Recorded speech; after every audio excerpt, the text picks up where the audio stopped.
Thank you. Thank you. Thank you.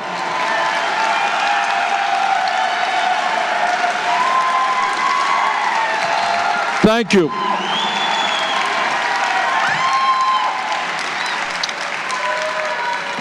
Well, let me thank all of you for coming out. Let me thank all of you for your determination to revitalize American democracy. Let me thank all of you for your efforts to create a government in America and state by state which represents all of the people and not just the 1%. Now, I would thank Pudi for that very generous introduction, but he gave away my whole speech. Thanks a lot, Pudi. But I'll try. And let me also take this opportunity to thank the people of Iowa. For over a year, I spent a lot of time in this beautiful state. And I did the kind of politics that I love to do. And that is, we did well over 100 town meetings. And we met with tens of thousands of Iowans in your largest cities and in your smallest towns. And I just want to thank all of you for your hospitality and your kindness, and many of you for the support that you gave me. Thank you very much.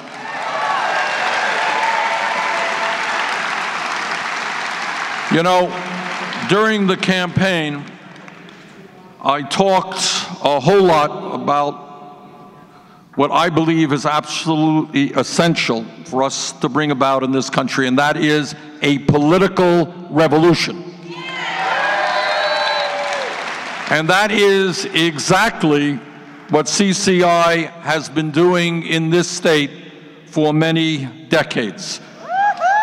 What you have been doing is bringing people from different walks of life together, urban, rural, black and white and Latino, and bringing folks together to address and solve the major problems facing this beautiful state.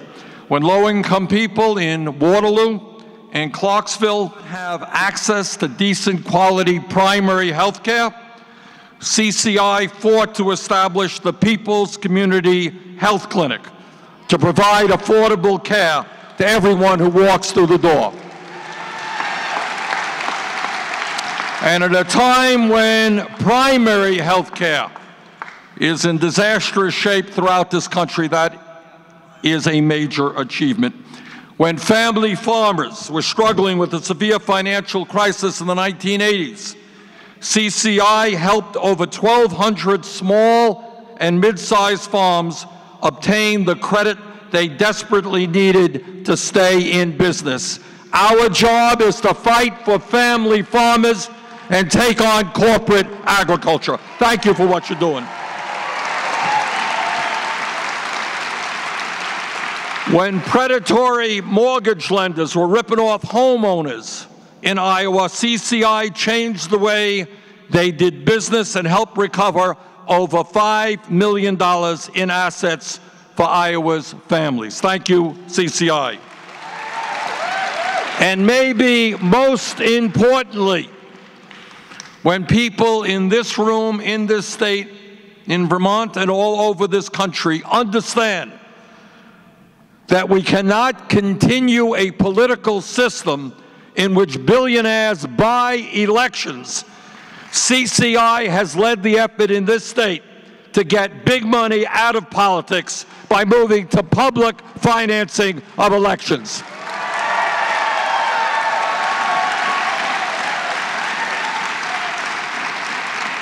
So what you are doing here in Iowa is in many states a model for what we have got to do in terms of grassroots politics all over this country. I don't have to tell anybody here that we are in a pivotal moment in American history. And to be honest with you, nobody is quite sure the direction in which this country will go in the future. On one hand, if we do not get our act together, if people all over this country do not stand up and fight back the way you are, there is a real likelihood that the trend toward oligarchy will only intensify. The trend toward having a handful of billionaire families with unlimited resources controlling our political process will only get worse. The trend toward a handful of conglomerates owning and controlling our economy will only get worse. And what our job is, and I know you are working on that, is to create a vibrant democracy where one person, one vote is what dominates the political system, not billionaires buying elections.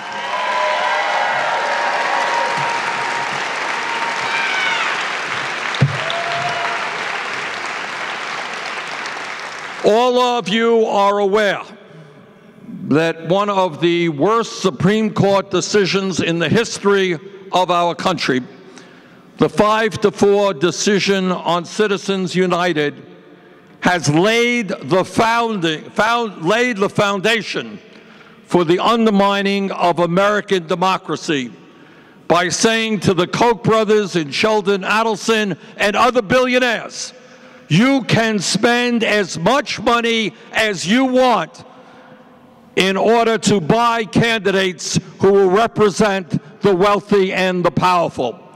And what we are saying together is that is not what brave men and women fought and died for in the fight to maintain American democracy.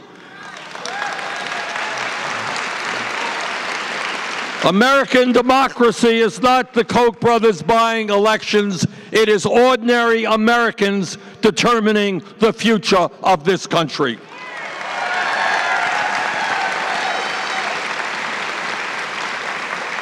But the struggle that we are facing in order to create a vibrant democracy is not only this disastrous Supreme Court decision on Citizens United. It's not just billionaires buying elections. It is governors all over this country, Republican governors, cowardly governors, who don't have the guts to run for office based on their ideas, but who are attempting to suppress the vote to keep low-income people or people of color or working people or older people from participating in the political process. You know, in a democracy, people have differences of opinion, and that's a good thing, and we should respect that. And if some Republican wants to run for office talking about giving tax breaks to billionaires and cutting Social Security and Medicare and Medicaid and education, that is his or her prerogative. Run for office on those ideas. See how many votes you get. But don't run for office by helping to suppress the vote and make it harder for people who will vote against you to participate in the political process.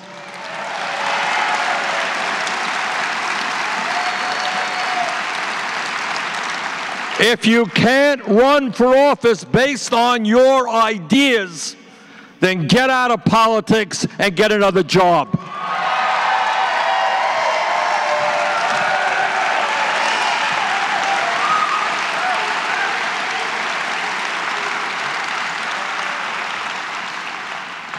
Right now, in state after state and in Washington, we're hearing that we need massive types of restrictions, voter IDs of all kinds, to keep people from voting. We hear a president of the United States saying something that is absolutely untrue.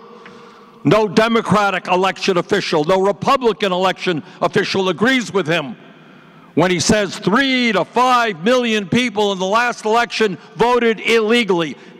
That is an absolute lie. And all of that stuff, all of that is about nothing more than encouraging state officials all over this country to suppress the vote. We will not accept that. We believe in democracy.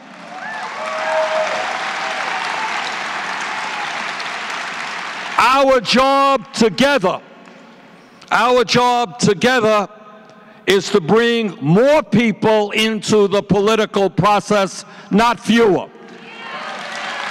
We recognize that in the United States today, we have one of the lowest voter turnout rates of any major country on earth. In the midterm elections in 2014, all of 37% of the American people voted. Young people did not vote in any kind of numbers. Poor people did not vote. We are going to fight for a vibrant American democracy where the doors of that democracy are wide open. We want more and more people into that process, not fewer.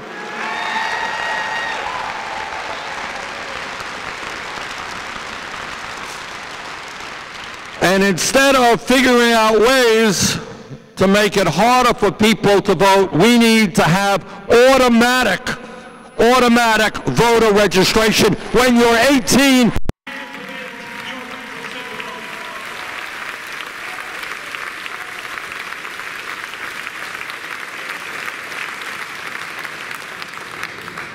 we must also restore voting rights to people who have lost those rights.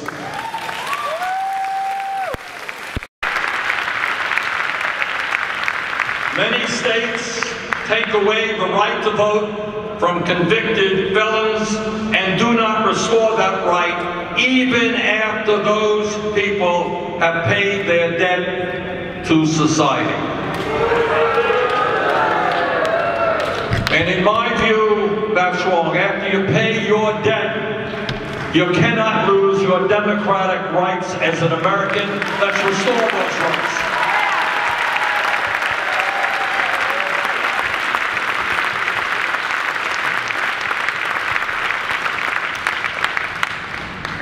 Our view of democracy is not just billionaires not being able to buy elections, is that we cannot have super PACs and other type of PACs where people can put unlimited sums of money into the political process without even revealing who they are. And I want to congratulate you here in Iowa because we have got to do it nationally. We need public funding of elections. No more super PACs.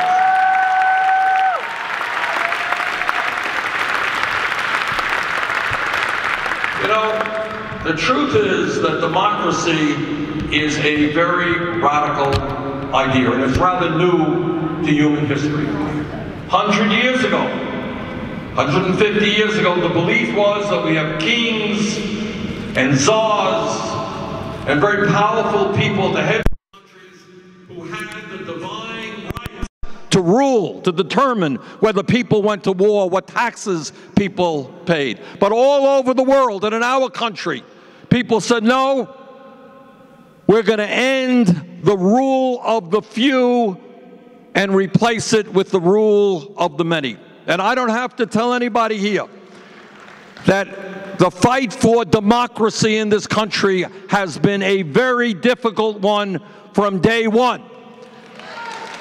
We have had many, many ups and downs in that struggle. When this country was first founded, needless to say, African Americans were not voting. They were held in chains. Women were not voting. They were second-class citizens. Poor whites who weren't landowners were not voting. But over the years, the essential struggle in this country was to create a democracy in which all people had the right to participate. Not so many years ago, during the war in Vietnam, people said, we're sending young people over to a war to fight and get killed, but they didn't even have the right to vote on whether that war was a good idea or not. And the voting age was lowered from 21 to 18. So throughout our history, what the struggle has been about is to create a true democracy where all of our people, regardless of their income, regardless of their gender, regardless of the color of their skin, all people could help determine the future of our nation. But right now, I have to tell you that in many respects, our democracy is facing enormous challenges. Not only as a result of Citizens United, not only as a result of gerrymandering, not only as a result of voter suppression, but all over this country, people are giving up on the political process. Just 37% of American people today can name their own member of Congress. Most people don't know the name, the political party of their member of Congress. Only 25% of Americans can name all three branches of government, and nearly a third of Americans cannot name any of the three branches. In 2014, over one-third of voters did not know which party controlled the U.S. House or the U.S. Senate. On average, the American people believe that we spend 31% of our federal budget on foreign aid. We spend 1% of our budget on foreign aid. In other words, what we need to do, and this is no small undertaking, is to revitalize American democracy, get people involved in the political process, have an agenda which speaks to the issues that impact them, and then work together to resolve those problems. Now, this is easier said than done. Easier said than done. Because a lot of people, you go knocking on somebody's door and say, don't bother me. I don't want to get involved in politics. They're all crooks. Doesn't matter what I feel. Nobody pays attention to my needs. I'm working 2 or 3 jobs. Kid can't afford to go to college. I'm worried about my mother who's in a nursing home. Who cares? Who's worried about me? And what the political revolution is about is, in fact, creating a nation in which we are worried and fighting for the needs of working families, not just billionaires who want more tax breaks. Now, this is hard stuff. This is admittedly very, very hard to make people believe that their needs can be addressed. That if they become involved in the political process and elect people at the local, state, national level, that in fact we can address the concerns that they have. Because the whole world, the entire establishment, the media, everybody else, is basically telling people, don't get involved, don't be ridiculous, you are powerless, big money controls what's going on, why are you wasting your time, why are you coming to a meeting today on a Saturday afternoon? You can't do anything, the system is rigged, give it up.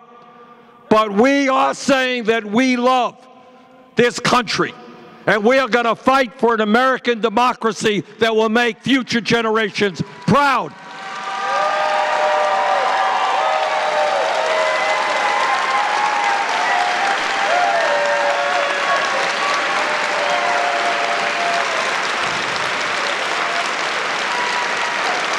And this is tough. This is tough stuff.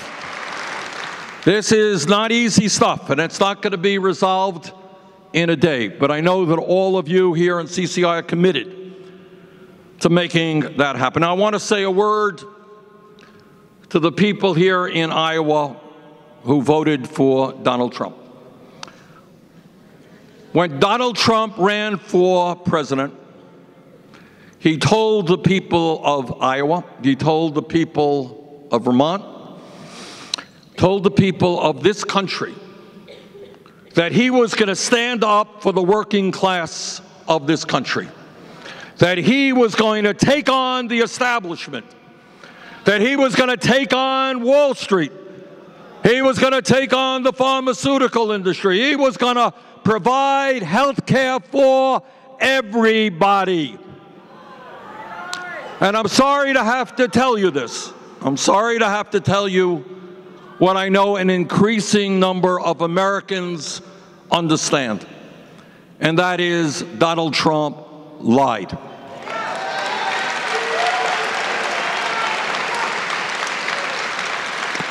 He said he was going to take on the establishment, but he has brought more billionaires into his administration than any president in the history of this country.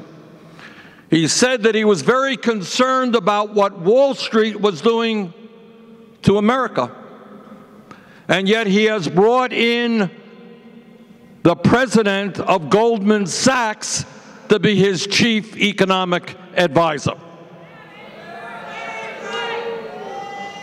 And I want to tell you something that I am working on night and day right now, and I'm very, very worried about. Trump told the people of Iowa that he was going to stand with the working class of this state and the working class of America, but he is currently supporting the most anti-working class legislation ever presented in the modern history of this country, a disastrous health care bill which will come before the Senate, I believe, on Tuesday or Wednesday. Now, President Trump, don't tell the people of this country that you support the working class when you are defending legislation which will throw 22 million Americans off of the health care they currently have. That is not defending the working class. That is a major attack on middle class and working class families all across this country.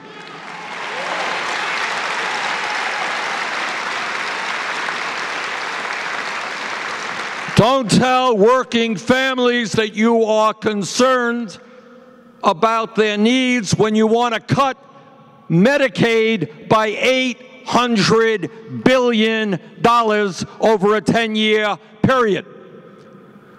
And I want you all, and I want the president to understand what the consequences of that action are. Medicaid is the major source of funding for those families who have disabled kids. And we got a lot of disabled kids in Vermont. You got them here in Iowa, all over this country. You have people right now in America who have cancer, who have heart disease, who have diabetes, who have life-threatening illnesses, and who today are scared to death as to what might happen if they lose their health insurance. And you think about it. And I want the president to think about it. I want Iowa senators to think about it. What happens? What happens if today you are dealing with cancer, you're dealing with heart disease, and Medicaid is your source of insurance, and that insurance is taken away from you? And I will tell you what will happen. This is not Bernie Sanders speaking. This is study after study after study, which tells us what all of us instinctually know, that if you are struggling for your life with a life-threatening disease and they take away your health insurance, thousands of Americans will die every single year. In America, we should not be giving tax breaks to billionaires and insurance companies and drug companies and taking away health insurance from people who have cancer, heart disease, and diabetes. That is not what this country is supposed to be about.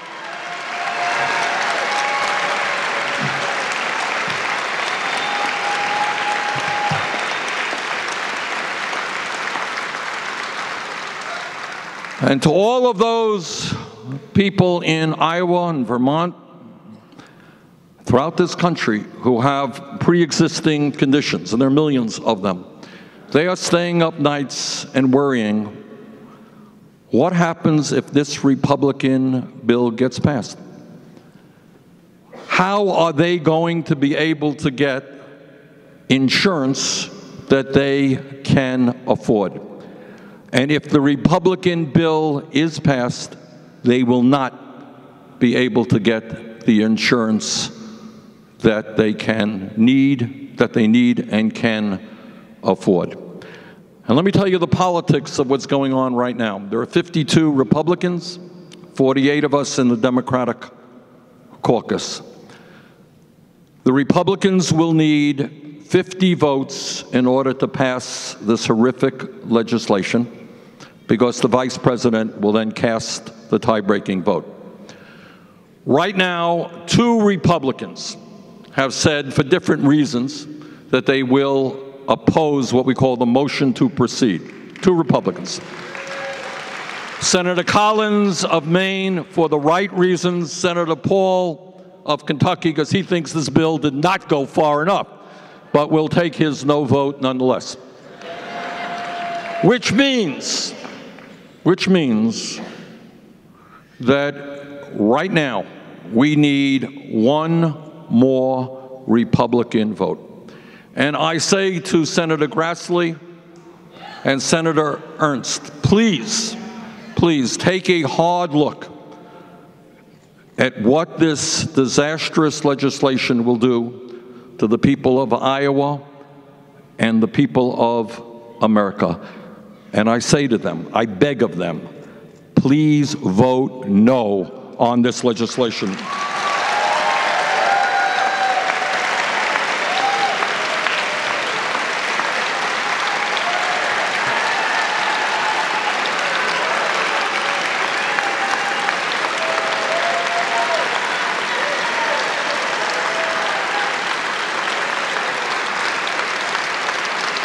It is not widely known. It is not widely known. People think, well, Medicaid is just a health insurance program for lower income people. Please understand that Medicaid pays about 2/3 of the funding for those people who are in nursing homes. All right? So I say to the people of Iowa, and I've said to the people of my own state, if you got a mom or dad dealing with Alzheimer's or some other problem and is in a nursing home, what happens when Medicaid is severely cut and those people are forced out of the nursing homes? Who's going to take care of them? What happens to their lives? I say to Senator Grassley and Senator Ernst, please understand that if this legislation goes through, a 60-year-old worker here in Des Moines who makes $40,000 a year could see their health insurance increase from some $4,000 a year today to $8,000, an almost doubling of premiums for older workers. Now, the truth is that all over this country, about half of older workers have almost nothing in the bank as they prepare for retirement. That is a major crisis. And yet this legislation would almost double premiums for older workers here in Iowa. My Republican colleagues talk a whole lot about choice. They love choice. Everybody should have a choice of any insurance program you want. 2.5 million women have chosen Planned Parenthood.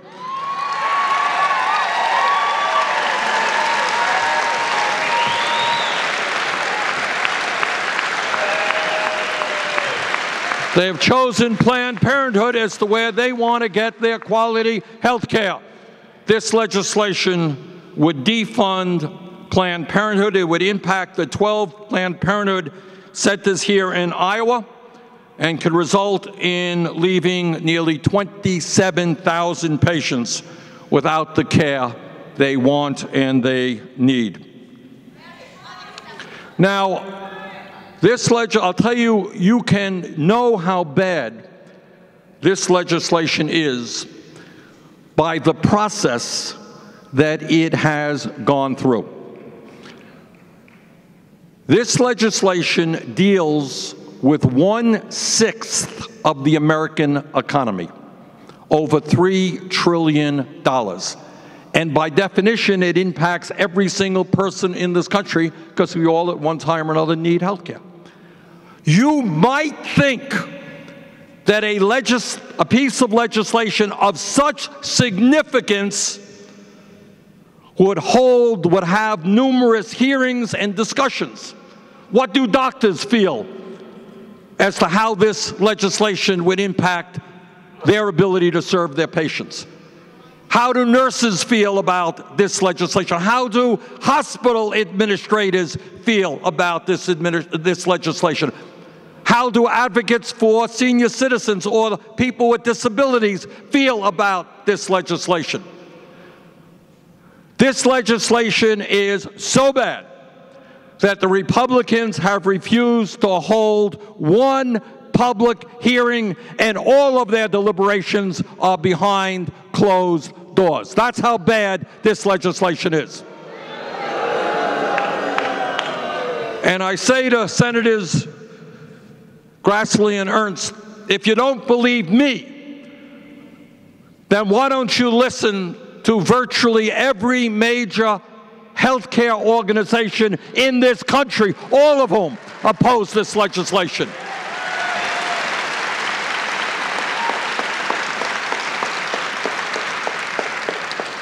You have the AARP, the largest senior group in America, saying this legislation will be a disaster for seniors and older workers. You have the American Medical Association, the doctors who treat us. They say this legislation is a disaster. You have the American Hospital Association worried to death that if this legislation passes, rural hospitals all over America will shut down. You have the American Cancer Society opposing it, the American Academy of Family Physicians, the American Heart Association, the Catholic Health Association. You have virtually every major healthcare organization in America saying to the Republicans, do not go forward on that legislation.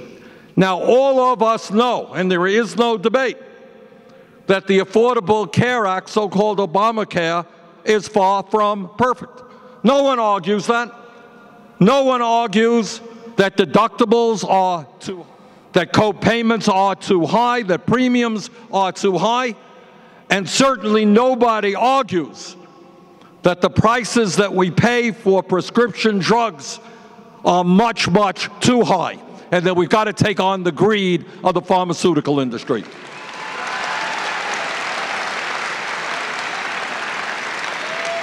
No one is debating that, and what the American people understand is that the sensible way to go forward is say, okay, what are the problems? Put them on the table. Let's debate them. Let's see how we can address them. What the American people are saying about the Republican proposal is that they are begging their members of Congress not to go forward. You know what? The last poll was done by USA Today, and you know what percentage of the American people support this Republican plan? 12%. And I suspect it's because those 12% have not examined what's in this bill. This is the most unpopular piece of legislation ever brought forth in the modern history of America. You remember the bailout of Wall Street? Enormously unpopular. This legislation is even more unpopular than the Wall Street bailout. So how can Republicans go forward with legislation opposed by virtually every major healthcare organization, overwhelmingly opposed by the people of every state in this country? And the answer comes back to a crisis which is even deeper than the healthcare crisis, and that is the role that big money plays in American politics today.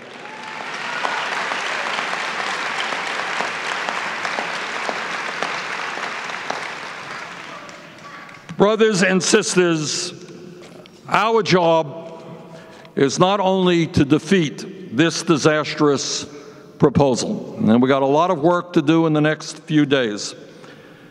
But our job is to join the rest of the industrialized world and guarantee health care to all people as a right, not a privilege.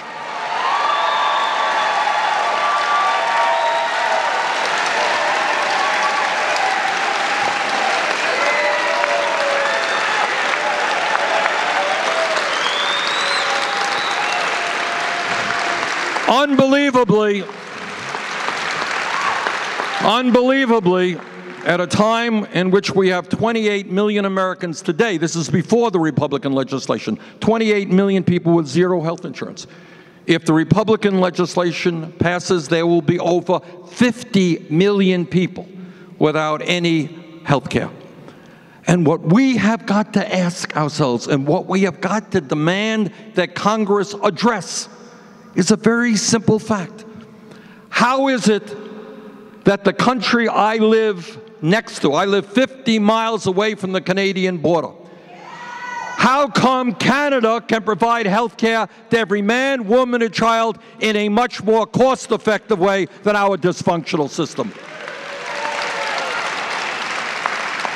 How come the United Kingdom and Germany and France and Scandinavia and Ireland and every major country on earth can understand that in the year 2017, health care is a right of all people?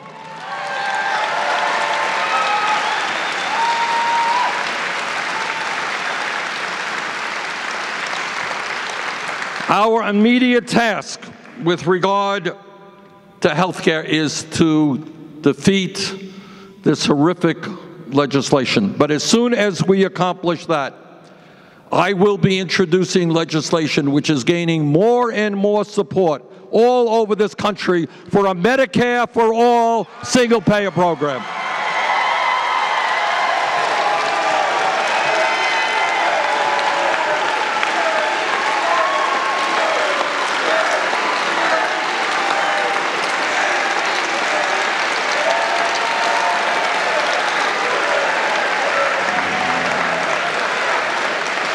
And we're going to need your help.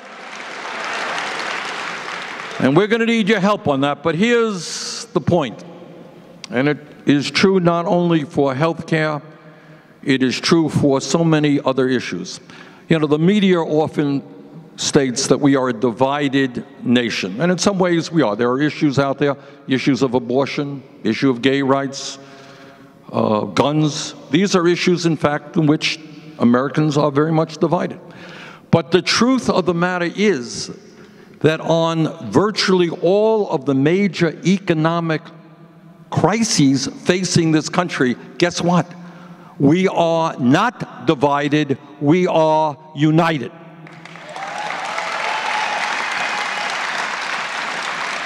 The Republican leadership, many members of Congress, they say we should cut Social Security. Do you know what the American people say? And I agree, we should expand Social Security. And we should lift the cap on higher income people. And when we lift that cap, we can significantly expand benefits and extend the life of Social Security for another 60 years.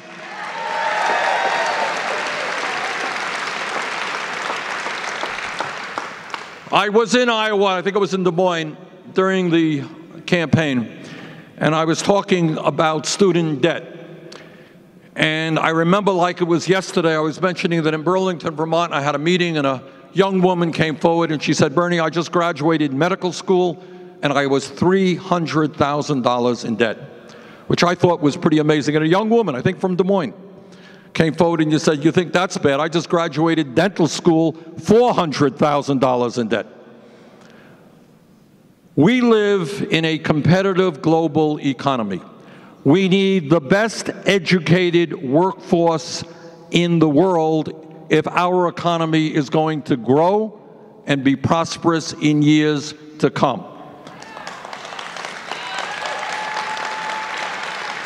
Here in Iowa, as you all know, this great state was one of the leaders in America in the fight for free public education. That's what Iowa did. But today, in 2017, it is time to rethink what we mean about free public education. It's no longer good enough to be free from kindergarten to the 12th grade. We need to make public colleges and universities tuition free.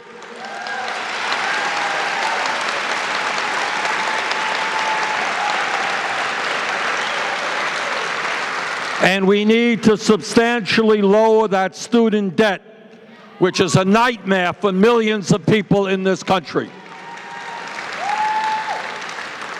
And the point that I want to make here, and it's a point that is very rarely made, you know, my Republican friends tell us, got to cut this and you got to cut that, we can't afford it. Total nonsense. This is the wealthiest country in the history of the world. What we cannot afford is that at a time of massive income and wealth inequality, we cannot afford to give huge tax breaks to millionaires and billionaires. But we damn well can afford to make public colleges and universities tuition free by imposing a speculation tax on Wall Street.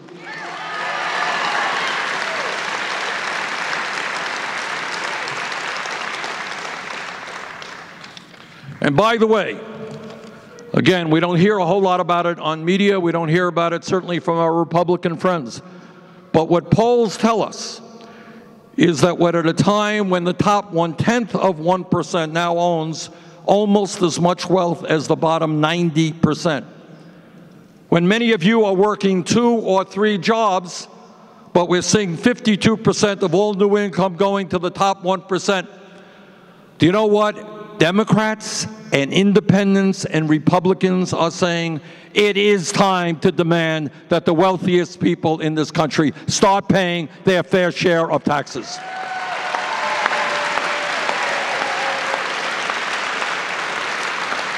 Now, after the Republicans are finished with health care, they're going to move to so-called tax reform. Tax reform is just a code word for more tax breaks for the rich and large corporations. And we will not allow that to happen.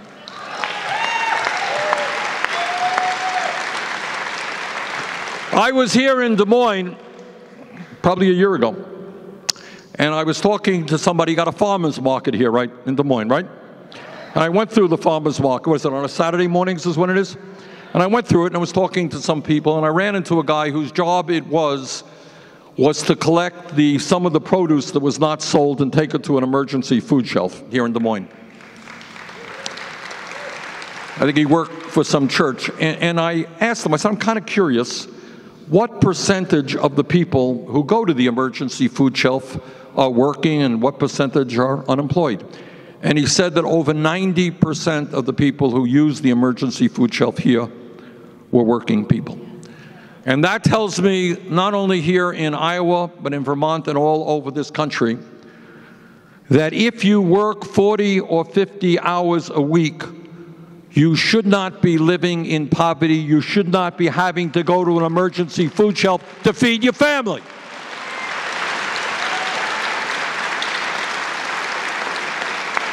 And that tells me that wages in America are too damn low, and we've got to raise the minimum wage to a living wage, $15 an hour.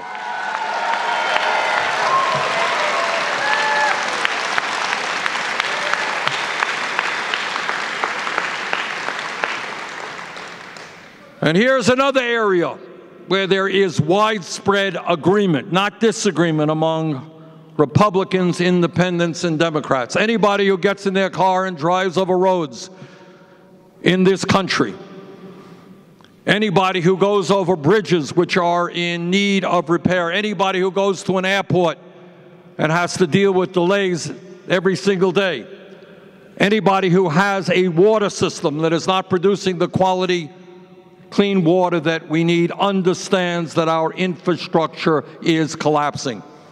Our job together is to rebuild our crumbling infrastructure. A $1 trillion investment will provide up to 15 million good-paying jobs.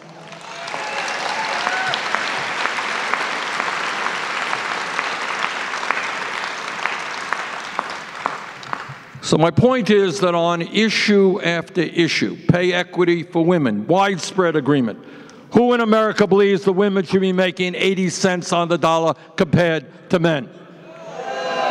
In terms of our broken criminal justice system, where we're spending $80 billion a year to lock up more people than any other country on earth, Republicans, Independents, Democrats understand that is a broken system. We should be investing in jobs and education, not more jails and more incarceration.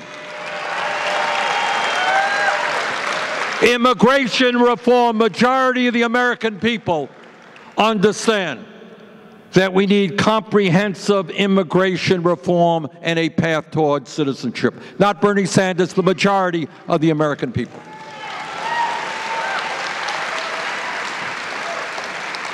So that is where we are. We are here in a nation which is facing enormous problems. We are here in a nation in which a lot of our fellow citizens are demoralized and are giving up on the political process. We are living in a nation in which the greed of the billionaire class has no end. They want it all. And what is our job? Our job as people who love this country, and my dad came to this country from Poland without a nickel in his pocket and became the proudest American you ever saw because he saw what this country could do for his family. And that's the story of millions and millions of our people. We are in a momentous moment. There are those in Washington, Mr. Trump and his friends, who want to divide us up based on our religion, who want to divide us up based on the country that we came from, based on the color of our skin, based on our sexual orientation. Because they understand that very few Americans believe in their policies. Very few Americans in Iowa, Vermont, or anywhere in this country think that it makes sense that you give tax breaks to billionaires and throw children off of health insurance, or that you cut Social Security, or that you reject science and thinking that climate change is a hoax.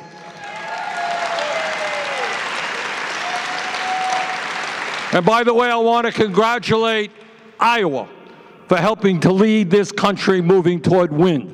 You've done a great job in that respect.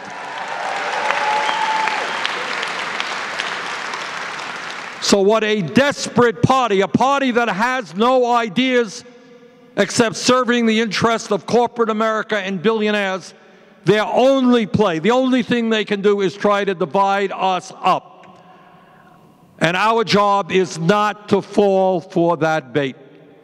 Our job is to stand together, black and white and Latino, gay and straight, Asian American, Native Americans, and say that in this country we are going to create a government that works for all of us, not the billionaire class.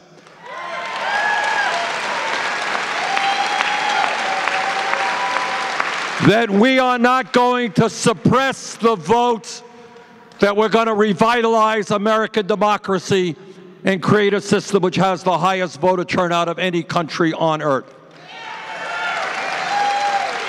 Brothers and sisters, the stakes in this struggle are enormous. They are not just about your lives or my lives. They are about the lives of our children and our grandchildren. They are about whether or not we are going to have a planet that is healthy and habitable, whether we're going to have a system which is a vibrant democracy, whether we're going to have an economy that works for all or just a few. That is what is at stake. And I know some of us get tired, and I know that sometimes we turn on the television and we become depressed.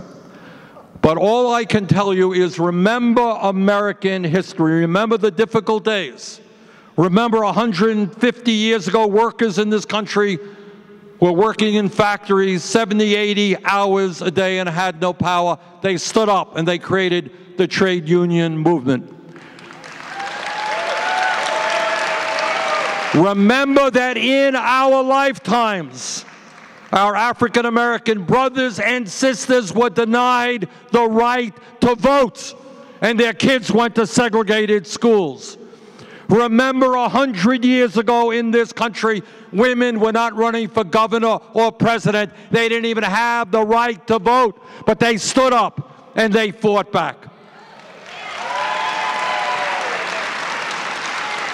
Remember that 20 years ago, our gay brothers and sisters did not have basic rights, and today we have gay marriage being legal in every state in this country.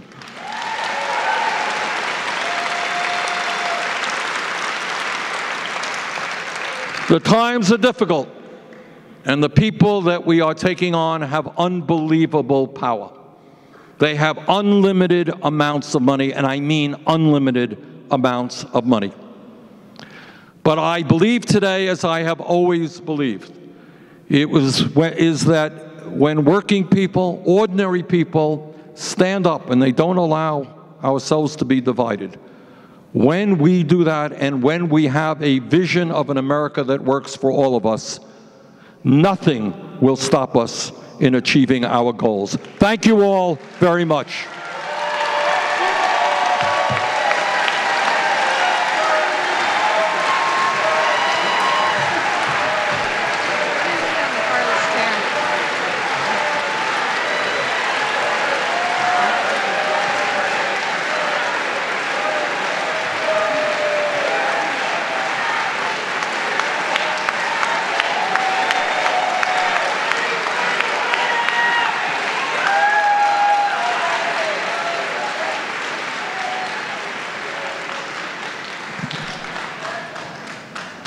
All right, thank you, Senator Sanders.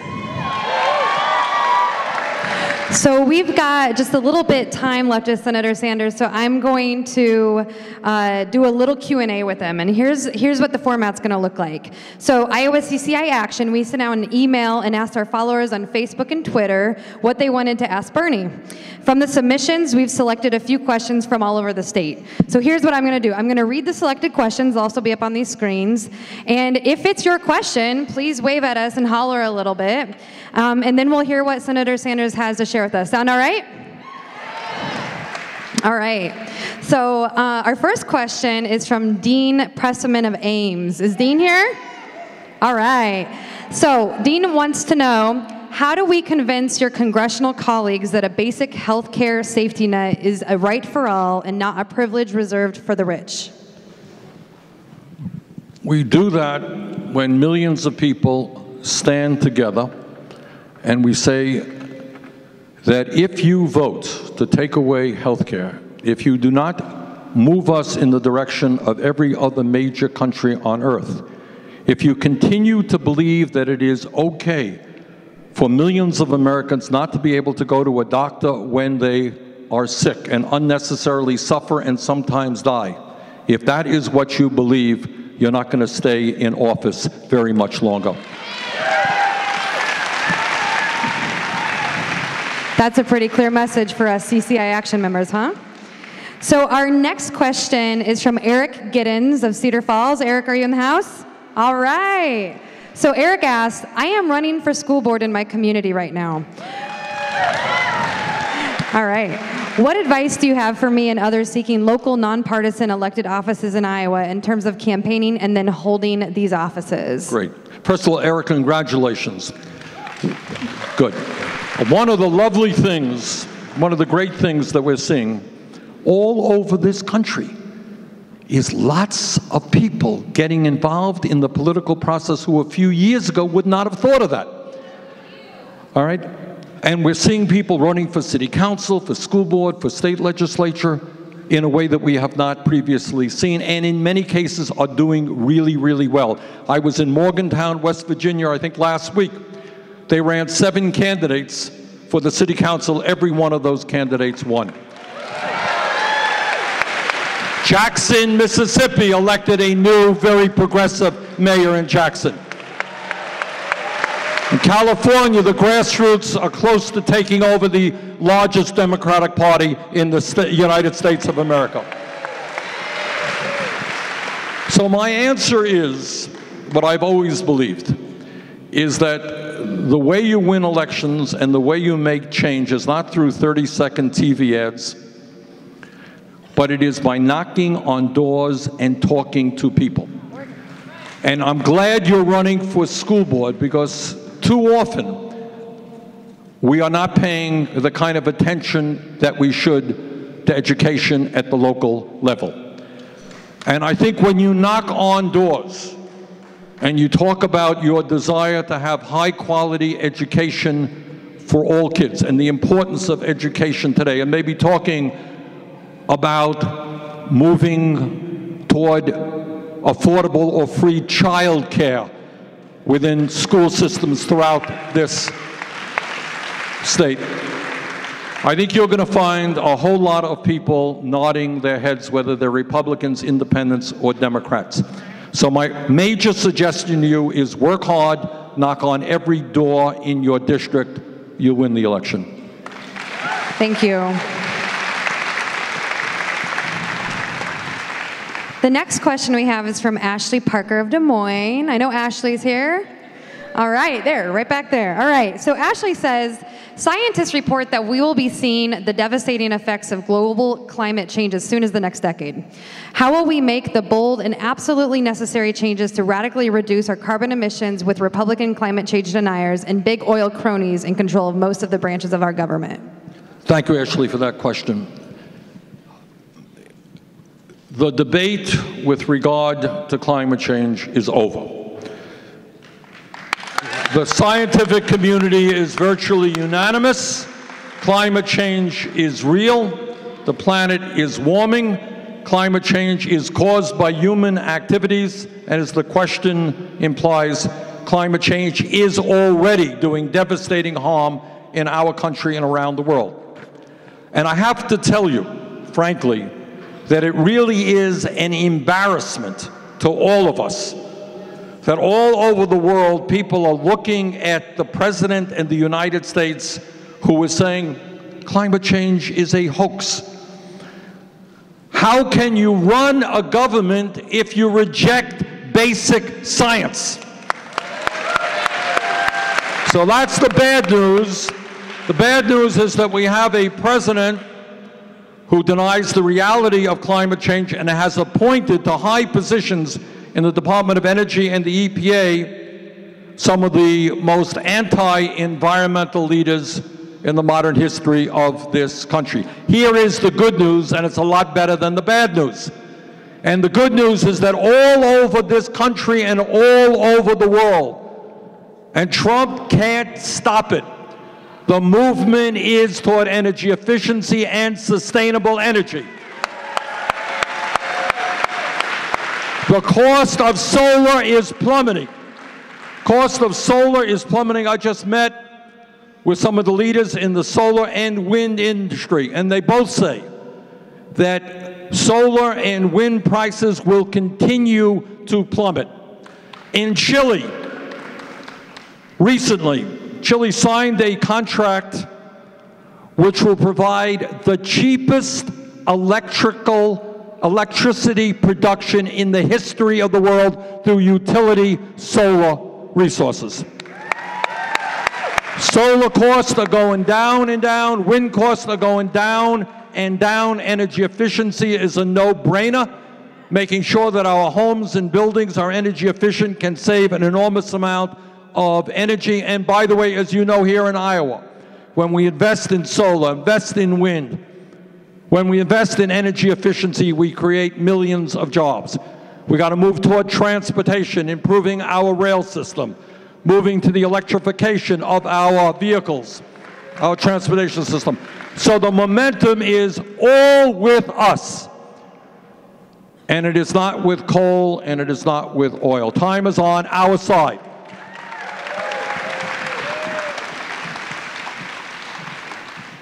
I think CCI members know something about climate change, don't we? So next we have a question from Karen Finn of Creston. Is Karen in the house? All right. So Karen asks, what can I as an individual citizen do each and every day to have the ideas you express be formed into laws? I think the answer, Karen, in a deep sense, is to use our imagination and rethink our role in society. In other words, we've all been, you turn on the television and we watch it, and the implication is we're supposed to be good little people and do what we're told to do and not cause trouble and so forth and so on. But if you are a patriot, as everybody is in this room, and you love this country, we got to think about the roles that we can play at every level of society. It's not just writing a letter to the editor. It's maybe asking why more progressive voices are not being heard in the media. It's running for the school board. It's running for the state legislature. It is participating, bringing people together at the local level and say to your state representative, look, we got 100 people who want to hear from you, and if you don't have the guts to confront us, you aren't going to be supported next time around. In other words, raise the stakes. Rethink your role in a democratic society. The truth is that when we stand together, we are very, very powerful. Never forget that. Never forget that. I was just give you an example, if I may, just as an aside. I was in Kentucky last week. Kentucky has benefited more from the Affordable Care Act than any state in the country, more than Iowa, more than Vermont. Their uninsured rate went from 20% down to 7%. Unbelievable success. Their senator is leading the effort to destroy the Affordable Care Act. How does that happen? It happens because people are paralyzed. It happens because people don't think their voices matter. And your job in any and every way you can is to bring people together, raise issues that other people are not talking about, force discussion, and create the kind of vibrant democracy that we need to see. That's it. Okay, we've got 2 more questions for you. Our next question is from Winifred Standing of Earlham. Are you here, Winifred? Well, let's ask it. So, what is the justification for charging students an unconscionably high interest rate for college loans? There is no rational or moral justification. The reason is that the federal government can make money and then give more tax breaks to people who don't need it. This is a major, by definition, if people are borrowing a whole lot of money, it suggests that they're working class or middle class people. So we're taxing them high in order to give tax breaks to billionaires. So as I've said earlier, what we need to do, and we're going to have legislation that does this, is A, to make public colleges and universities tuition free, and B, to substantially lower student debt. I mean, for a start, and this is a pretty conservative proposal. How many people here have student debt, dealing with student debt? What kind of interest rates are you paying? How much? 8.4%. Yet you go out and you can buy a new car at 2%. You can refinance your home at 3%. That is unconscionable, and that is just a bad tax on working families. And we're going to lower those student interest rates very substantially.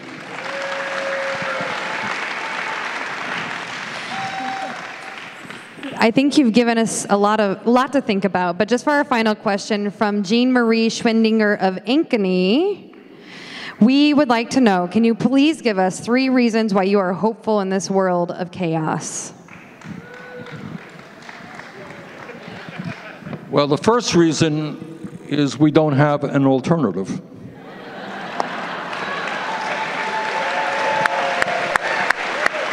I mean, I suppose, that we could turn on the television and hear about another Donald Trump tweet and say, what in God's name is going on? I give up. Can't do anything. But as I mentioned earlier, you don't have the moral right, in a sense, to do it, because this is not just about you. I got 7 grandchildren. All right? I got to fight for those grandchildren, and I got to fight for your grandchildren, and you got to fight for your kids and your grandchildren. That's number 1. Maybe the most important reason from a moral perspective. We're fighting for the future of this planet and for our kids and grandchildren. Every one of you who has kids or grandchildren, you love them and you want to do your best. To do your best, you've got to be involved in the political process. All right, that's number one.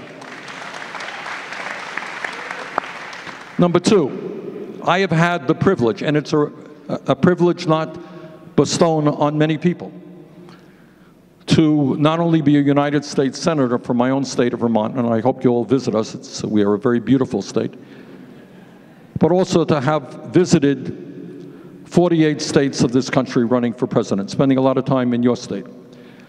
And what I can tell you again, from the bottom of my heart, having gone to over 100 meetings in this state, having met with tens of thousands of Iowans, that there is an extraordinary level of beauty and decency, not just here in Iowa, but all over this country, okay? I've gone to your small towns. I've gone to your small towns, a few hundred people, and seen hardworking people, farmers and workers, who are worried about the future for their kids. They don't believe we give tax breaks to billionaires and cut education or health care. I've been to California in their agricultural land and hold rallies at 5 o'clock in the evening, thousands of young people, Latino and black and white kids coming out who understand that we can do much, much more in this country to create the kind of nation we should become. So what I want to tell you, don't believe everything you see on the TV. Yeah, you can get pretty depressed. But having been all over this country, representing my state as well, there is a lot of beauty in this country. There is a lot of decency. Of course there are racists and sexists and homophobes. You're going to see them on TV every night. But they are not the majority of the American people. The majority of the American people, they're hardworking and they're afraid not just for their own lives, they're concerned about what happens to their children. I think people worry more about their kids than they do about themselves. And maybe they disagree with us on this issue or that issue. So what? That's called American democracy. We treasure that.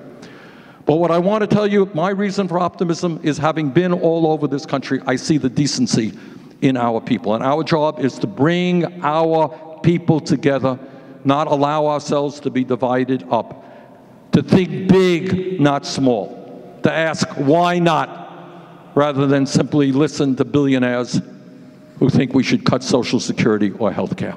That's why I am optimistic, because we are a beautiful country with beautiful people. Thank you all very much. Thank you, Senator Sanders, for coming back to Iowa and inspiring so many of us.